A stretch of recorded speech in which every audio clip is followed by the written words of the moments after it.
Conflict in the Conservative camp after weeks of swirling rumors on the Hill that some MPs have been considering crossing the floor from the Conservatives to the Liberals. Nova Scotia MP Chris D'Entremont made it official this week. D'Entremont joining the Liberal ranks puts Prime Minister Carney one seat closer to a majority government and sparked fierce reaction from the Tories. Then, just 2 days later, another Conservative MP called it quits. Alberta MP Matt Jeneroux announced Thursday he's resigning his seat. Well, he's a valued colleague, friend, and it's a loss for our caucus. I think a lot of the press want to make it political. I think this is an opportunity for the press to pile on. Matt has made his decision to return to private life, and I think you're all looking for something more complicated. So are D'Entremont and Jeneroux the first of more, or can the Conservatives stem the tide? Our Sunday strategy session is here. Kathleen Monk is a former NDP strategist and Director of Communications to the late Jack Layton. Kory Teneycke was Ontario Premier Doug Ford's campaign manager and former Director of Communications for Prime Minister Stephen Harper. And Scott Reid was a former Communications Director to Prime Minister Paul Martin. Hi, everybody. Hey there. Nice to see you. Morning. Okay, so Matt Jeneroux says late in the night, a few hours after the announcement, I wasn't coerced, Scott. Nobody made me do this, and the Tories are all saying, hey, this is just something he'd been thinking of for a while. Do you buy it? No, I don't buy it. No, because I have a brain.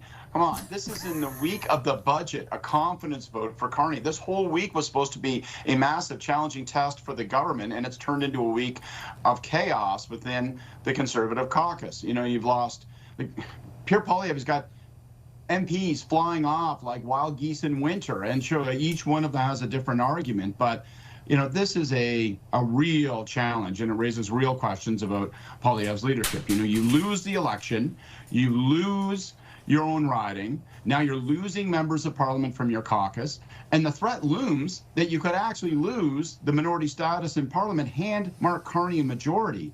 I mean, Mark Carney has got to be the luckiest man that's ever entered politics. And it's an astonishing string of developments. Yeah. All we're talking about here, days after the budget, in a minority parliament, is Pierre Poilievre, his leadership, and whether or not it's sturdy enough to survive.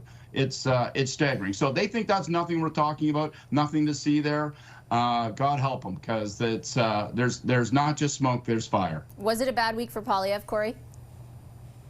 Yeah, for sure. Of course, like, losing people from your caucus is not good news. And this is, I agree with Scott, not a good time to have that happen when you're wanting to put the focus on the absolutely enormous deficit and cost of living issues and other things. So, yeah, I think the timing sucks, but I'd say the timing is pretty questionable for the government, too. I guess you're going to accept a floor crosser whenever you can get one, but day of the budget certainly stepped on the government's message. I think all things being equal, if I were in the government, I would have preferred to have that happen on a different day. But, net the whole thing out, and it's been a more challenging week for the Conservatives, obviously. I think that the issue with getting that news wasn't supposed to come out, is my understanding that day, Kathleen, but D'Entremont sort of let it out, let the cat out of the bag, so to speak. How do you think this is being navigated by both the Conservatives and the government? I think it's sloppy on both sides. Kory's right. It would be much better to have that surprise on the budget vote day, the main motion. But really what's amazing about what's happened in the past week is kind of a mashup of some of, Ottawa's most famous moments. It's kind of a combination of the cliffhanger that existed when Belinda Stronach and then Chuck Cadman had that famous vote in 2005. And then it's also a little bit of that betrayal that happened with David Emerson in 2006. And those are kind of the most recent, most dramatic, and most well-known kind of floor crossers. But the thing about floor crossers is that it has all that mix of a great story, right? Trust, betrayal, backroom, machinations.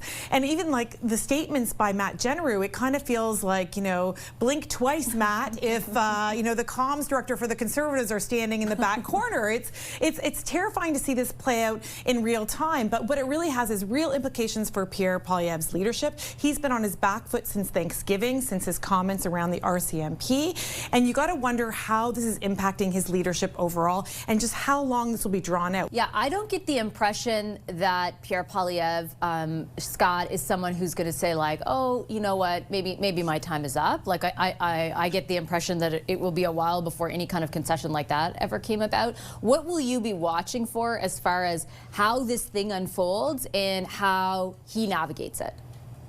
I'll be looking for a couple of things. First, I'll be looking to see, obviously, if there's any more defections from his caucus. That would be a sizzling, sensational blow to him. Second, I'm going to be watching to see whether he makes any adjustments to his manner, his rhetoric, his office, and his relations with his own caucus, because it does not seem like it's healthy.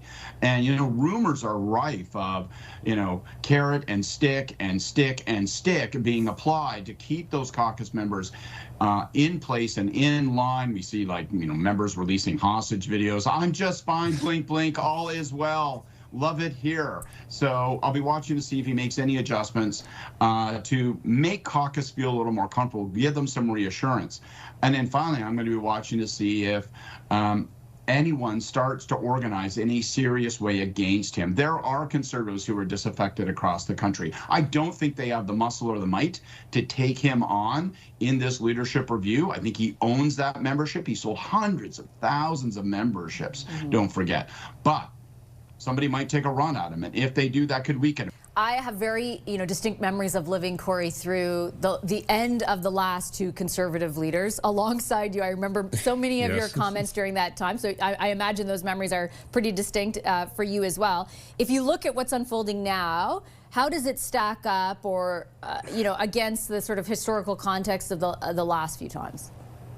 Well, losing the leadership is kind of like going bankrupt. It's very slowly and then all at once. It's kind of how that often happens. Look, I think in all of these defections, whether they're the ones that Kathleen mentioned of conservatives back in Harper days, crossing the floor, or Emerson going the other way, or Leona Eslov, more recently in Scheer era. Everyone clutches their pearls on the side that's losing the MP, talking about how you should have to run in a by-election, and on the other side you get statements about what a big tent you are and how this is a grand statement on what's going to happen for the party as a whole. I don't think that's where this leadership stuff hinges on. I think it hinges on the broader caucus relations that Scott mentioned, but there is an interplay between the two. I think all of these floor crossings are some version of unrequited love, whether it's having not fared as well in a leadership as you thought, or in a general election, or in a speaker's election, or any of these sorts of things. There's an element of that to it.